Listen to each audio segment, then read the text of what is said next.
It is expected for you, the militia, to make smooth work as you go. That is, you cut up every Indian cornfield, you burn every Indian town, and that every Indian taken shall be a slave in the property of the taker, that the nation be extirpated, and the lands become the property of the public. For my part, I shall never give my voice for a peace with the Cherokee nation upon any other terms than their complete removal beyond the mountains. You are listening to Historyman, the platform for historians, curators, and authors to tell their stories of the American Revolution, walk in the footsteps of heroes, and proclaim freedom reigns. On today's episode, we have Dean Hunt, Lexington County historian and actually a committee member for the Lexington County 250. Welcome, Dean. Thank you.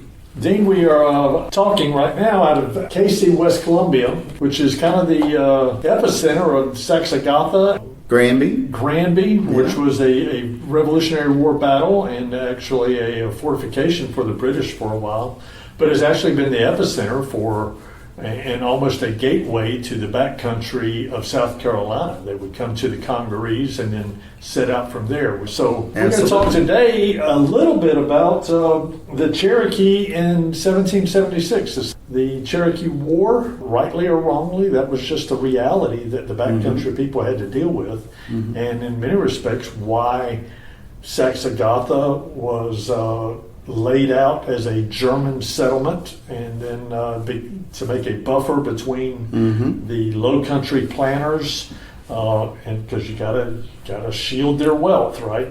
Yeah. So start us off. Tell us a little bit about yourself, how you got into the history circles, what drives you, and then tell us what you found out. Okay, well, thank you for inviting me. I've always loved history. I have a degree in history from USC and a master's degree in education, and I taught 8th grade history for years, and I just have a passion.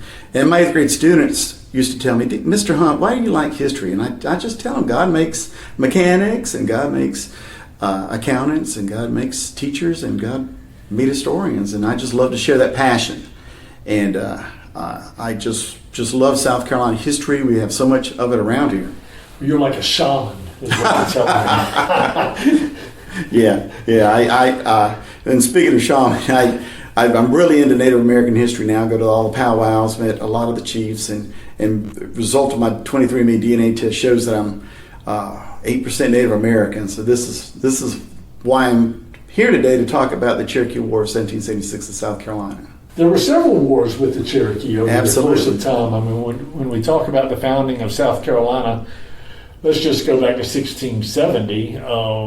We partnered, the Charleston militia partnered with the Yemasees to go down and invest themselves at St. Augustine in Spanish Florida and fought against the Spanish there. And then years later, they found themselves fighting against the Yamasee Confederation, which included the Cherokee, to almost push the whole English colony back out into the ocean. And they involved the Catawba too. The only war the Catawba fought against the settlers. That's right. And somewhere halfway in that war, the Catawba back out. Right. And they've been fighting on the Whig Patriot side ever since. That's right. So the interaction or the intermingling of the stories of the Cherokee, of the Native Americans in general, with the English settling in North America is a deep and tangled web of intrigue and violence and peace and is all part of our history. So you're going to separate, in this particular episode, the Cherokee War or those conflicts. You're talking about the 1776 conflict, yes? That's correct. I'm going to focus primarily on the South Carolina involvement in the Cherokee War of 1776, but it didn't happen in a vacuum. There were other issues that happened years before that led up to the Cherokee War of 1776, and there were many other Indian wars after that war. Who was the Cherokee in general had the lower towns, the middle towns, and the upper towns. Is that a fair assessment? Yeah, that's a fair assessment, and I have a degree in geography as well, and people are confused about those those geographic references. To give you a perspective, the Cherokee Nation, if you would call it that, that's a European appellation applying about the Cherokee Nation. But the Cherokee center of the Cherokee Nation was around East Tennessee, parts of Kentucky, large part of western North Carolina, and northern Georgia, and South Carolina, primarily from this location west at the Casey West Columbia Library, west to up to Clemson. It was the Cherokee Nation. And because the Cherokee Nation is so large that the South Carolina part of the Cherokee Nation is called the lower Cherokee Nation, because it was below the center of the gravity of Cherokee Nation in Tennessee. What were the main towns and where were they located? So that's why I brought this great map. I know the audience cannot see the map, but I love these maps. You can get these maps of the Cherokee Nation villages in the Walhalla Museum up in Walhalla, South Carolina. It's the Museum of the Cherokee in Walhalla, and a great museum. But there are numerous villages in the upstate of South Carolina. Some of them, the names are the Oconee, the Conoross, the Brasstown, Chaga, Estatoe, Toxaway, Sugartown, Kiowa, which was the capital. Kiowa is the capital of the Cherokee Nation in South Carolina, the lower Cherokee Indians. You have Chattooga Village, Itochi Village, as the Seneca or Seneca Village, and many more unnamed villages in the upstate of South Carolina. So you said their nation really started just west of Casey. Correct. The modern archaeologists use the Congaree River and the Broad River, which heads north of Charlotte. Anything west of that was Cherokee lands. Okay. That was 1776, or was that just prior to that? That was just prior to that, years prior to that. Many of the lands like Lexington County and Winsboro area, Fairfield County and all that were hunting grounds, not heavily populated by the Cherokees. They were pushed west by the colonial settlers, the Germans and the Deutsche Swiss, by the 1730s. Okay. First treaty ever signed by the colonial government of South Carolina with the Cherokee Nation was the Treaty of 1721, which the Cherokee Nation sold all of Lexington County, parts of Orangeburg, and parts of Aiken to the colonial settlers. I've talked to several historians over the years, and they talked about the governmental setup of the Native Americans was totally different than the European understanding of government. Property rights, all of that was totally different than what the Europeans understand. Yes, the Native American worldview is totally different from the European worldview when it comes to land ownership. How so? To Native Americans, you don't own Mother Earth. It's sacred. You can't buy earth. It belongs to pretty much everybody. The trees are sacred, the sky, the land, the earth, the rocks. Everything's, you don't own earth. You don't own earth. It's sacred. You just can't buy title to it. That certainly went against the grain. So when they gave away this property, they really felt like it wasn't theirs to give away anyway. So that's a hard dilemma, even for me as a trained historian, to understand. Of course, the natives didn't want to sell their land, but a lot of times they didn't have a choice to. They sold the land because it was a mutual beneficial to both parties. The Indians loved the European trade goods. They got hundreds of thousands of pounds or dollars worth of European guns, ammunition, trade beads, hatchets, cloth, everything you could imagine. And they loved that. They got addicted to European trade goods, and they would give up this land. In addition, the Europeans encroached upon this land and pretty much forced the Native Americans back. I talked to Dr. Brooke Bauer up at the Catawba Nation love her book. Years ago, and she was talking about the geopolitics that the Catawba had to maneuver through with dealing with the colonial government, with dealing with the British, dealing with the other Indian tribes, the Cherokee and other tribes, the Shawnee, the Creek. But they were always, from a diplomatic standpoint, they were adept at saving their people. With these different diplomatic approaches that they took, whether it was with the South Carolina colonial government or the North Carolina colonial government. And absolutely, they would find sometimes they would have to play one group off against another just so they could survive as a people. And certainly we have a hard time understanding it. Not to say that the Cherokee or the Catawba Nation do not exist; they do exist still. But we are much more assimilated as a people of South Carolina than we ever were before. Exactly. So talk to me, in 1776, what was the big to-do? So, and a lot of things were going on in 1776. The colonists were in rebellion against England. They felt like they were cheated with taxes and not being represented well. And so the 13 colonies rebelled. And by 1776, South Carolina was in open rebellion against England. They chased the Governor Campbell, out of the capital of South Carolina, Charlestown. He fled. And the Patriots, or the revolutionaries, they set up a Revolutionary War Committee of Safety and wrote their own rules and regulations and raised a militia. And they were ready for war in 1776. They're ready to fight. So how did the Cherokee get brought into this? So that wasn't it just a European fight between the people of South Carolina or the colonies and England? Wasn't it just that? So that is the award-winning question. So this is where my talk's going to take off. The Cherokee. When I grew up, when I studied the fight at Fort Sullivan, Fort Moultrie in June of 1776, and how the Patriots defeated the British fleet. The unfinished fort, and all the Revolutionary War heroes were there. Francis Marion, Charles Lee, Moultrie, and the defeat of the British at Breach Inlet with Danger Thompson.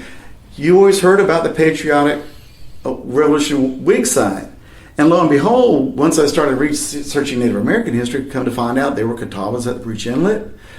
There were Indians pretty much everywhere in many of the South Carolina battles during the Revolution. I was talking to somebody the other day, and I was saying the Catawba, really, they fought from the very beginning. When they put their name down on it and said, we will fight with the colonists, they really fought from the beginning all the way to the end. They sure did. Which is more than you can say for some of the Patriots who just showed up for a weekend. Absolutely. Or a couple weeks, Absolutely. We're going to go raid this particular this particular person or whatever. But you can't really say that about all the Patriots. But they certainly, from the Catawba viewpoint, they fought from the beginning to the end. Yeah, they were loyal patriots from the get-go. Yeah. So in the spring, the fall of 1775 up to the spring of 1776, there was a lot of chess games going on. Okay. Political wrangling with the new revolutionary government, the Whigs, the Patriots in Charleston. They were trying to cajole Whigs, loyalists to fight for the Patriots. They were trying to get the Cherokees to be on the side of the Patriots. They were cajoling the Catawbas to be on the side of the Patriots. They were sending emissaries out to talk to the Creeks and the Chickasaws out west in Georgia to be on the Patriots' side.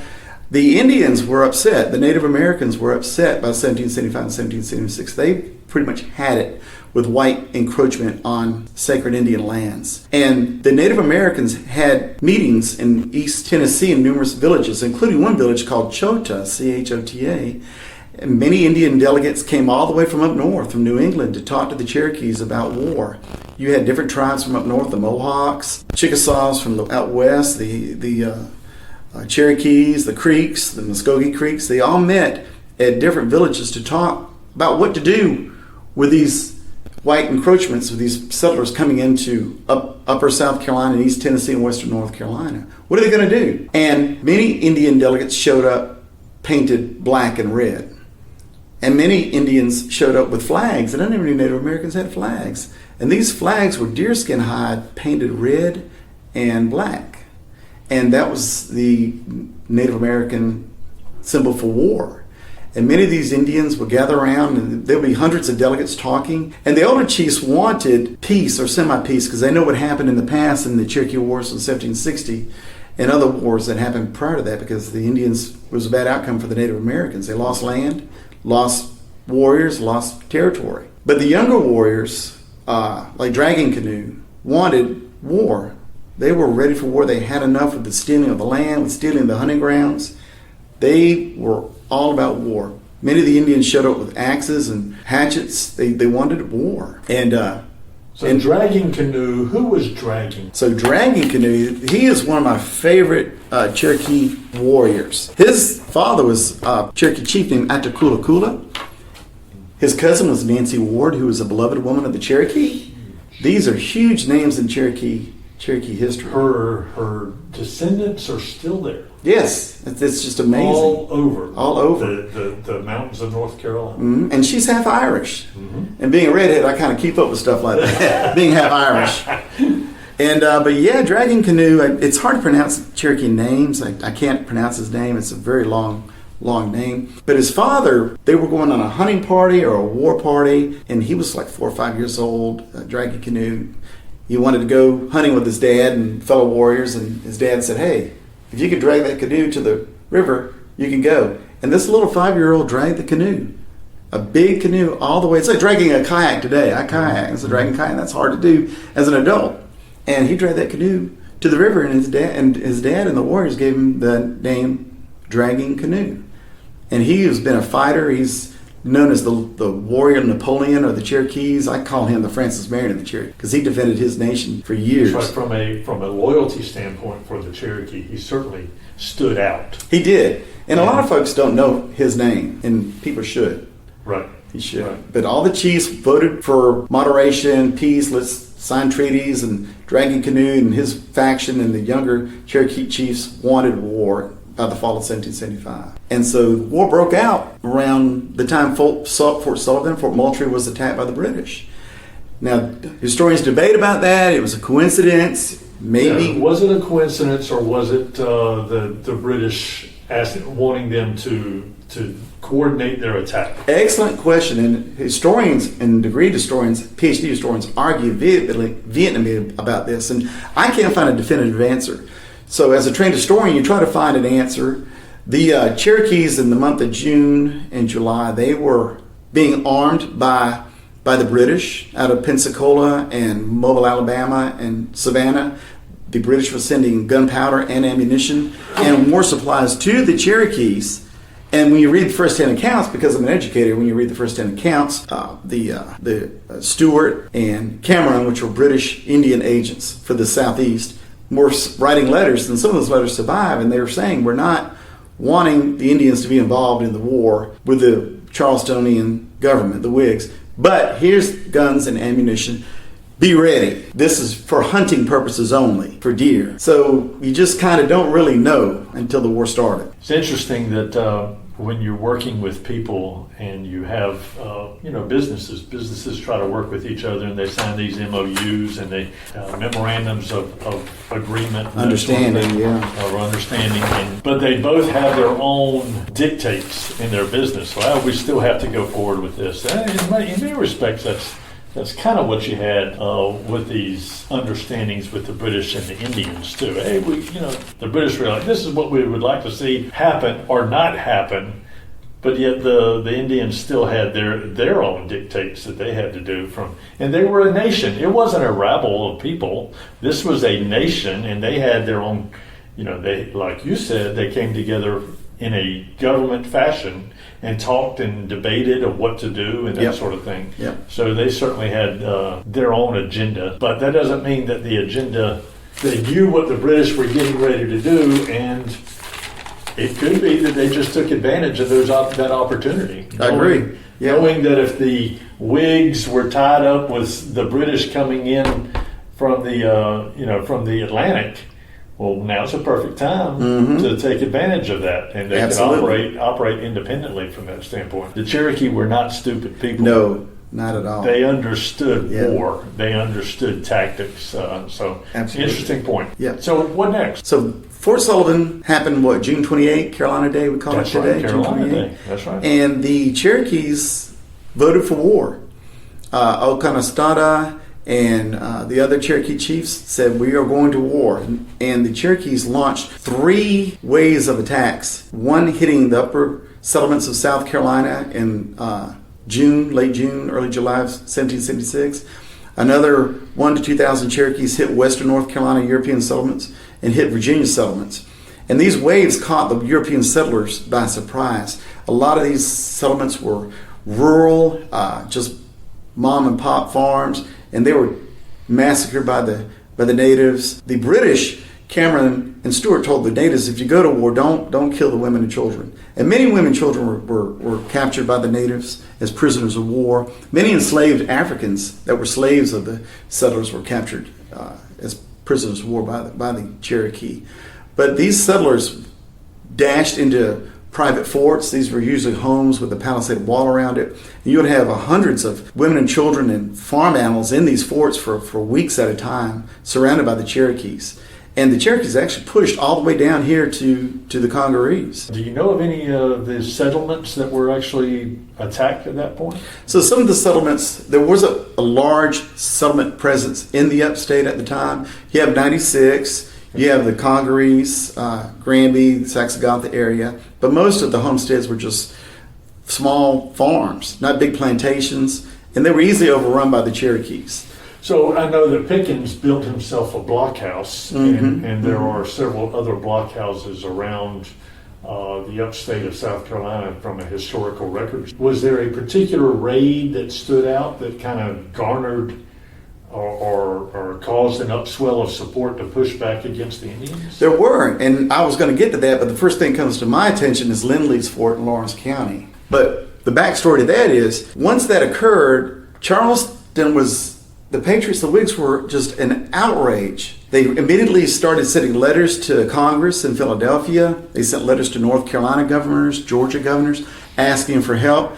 And the Patriot Whig militias said, we are going to raise these militias, 2,000 men in South Carolina, 2,000 men in North Carolina, 2,000 men in Virginia, and we're going to counter Cherokee attack. We're going to hit them hard.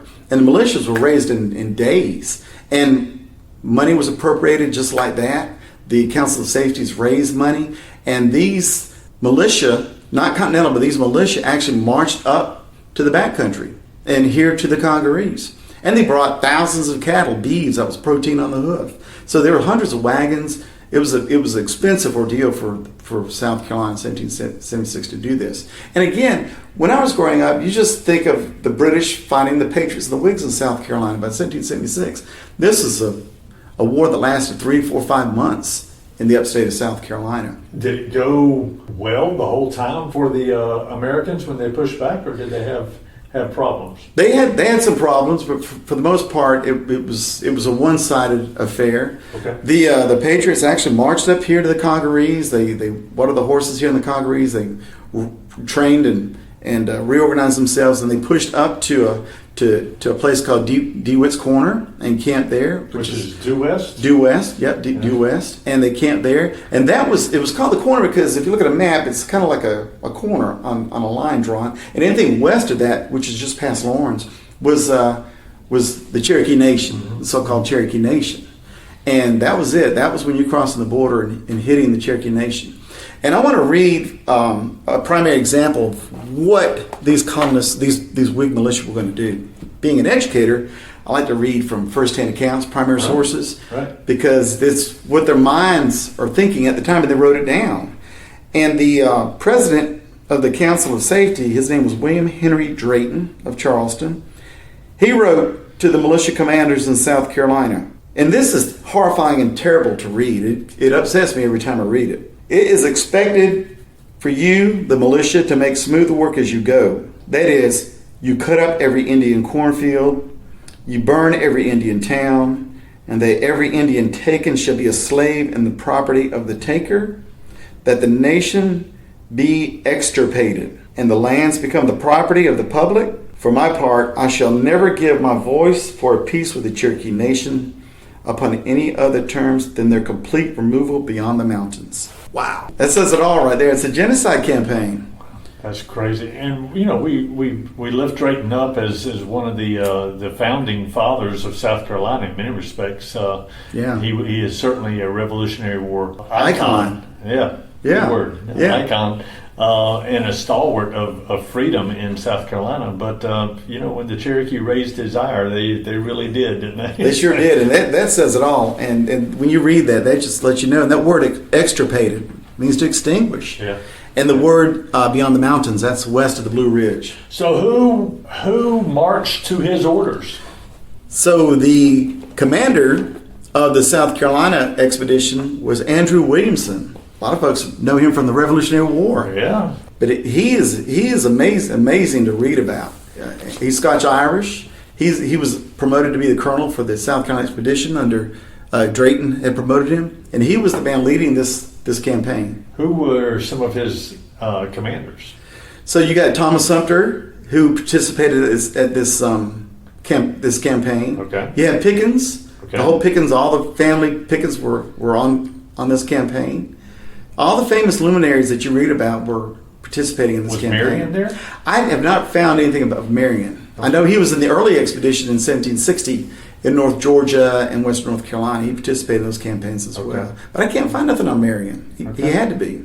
Right. I don't know. But the militia, once they got to DeWitt's Corner, due west, they spread out in columns of 100 mounted infantry here, 300 mounted infantry here, 500 mounted infantry here, and they just went and burned numerous Cherokee villages as they went. So it wasn't like they didn't know where these villages were. These villages, this has been years of commerce that they've had with the Cherokees. Absolutely. In my research, especially as a historian, everybody says that this was a wilderness. It really was not a wilderness. There were cities, there were Cherokee villages, there were roads, there were paths all over the place. Our modern highway system mimics the Cherokee paths, the Cherokee roads. These villages had names. Everybody knew where they were. So it was not a complete wilderness. So Seneca is a Seneca. Yes. At that time. Yes. Why a Seneca? If it's Cherokee, why is it named after the Seneca tribe?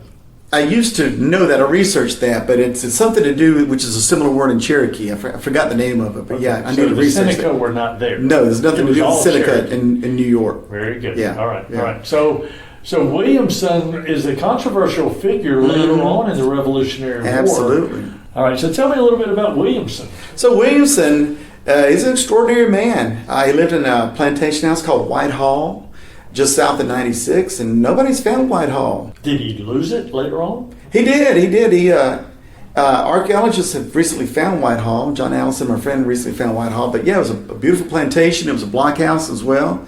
The British raided his plantation, and he was captured by the British. And he took an oath to the British, and the British put him down near Charleston at a plantation, on one of the Sea Islands, and he hung out there for a couple of years. And he was called the Benedict Arnold of the South. I know that Ken Scarlett has talked about that in his book, but that certainly raised questions and the ire of Andrew Pickens, who served under him. Yes. Yeah, and a lot of folks don't realize Andrew Pickens took the oath to the British. Yeah. He sat out for a while. The question about Andrew Pickens, in order for him to get back into the war on the side of the Patriots, the side of the Whigs, he had to show that the British had violated their terms, right? Absolutely, yeah. And so I believe did the British violate their terms, or was it some of his own militia? I think it's a little both, a little finagling. From what I've understand, his house was raided by the British. His family was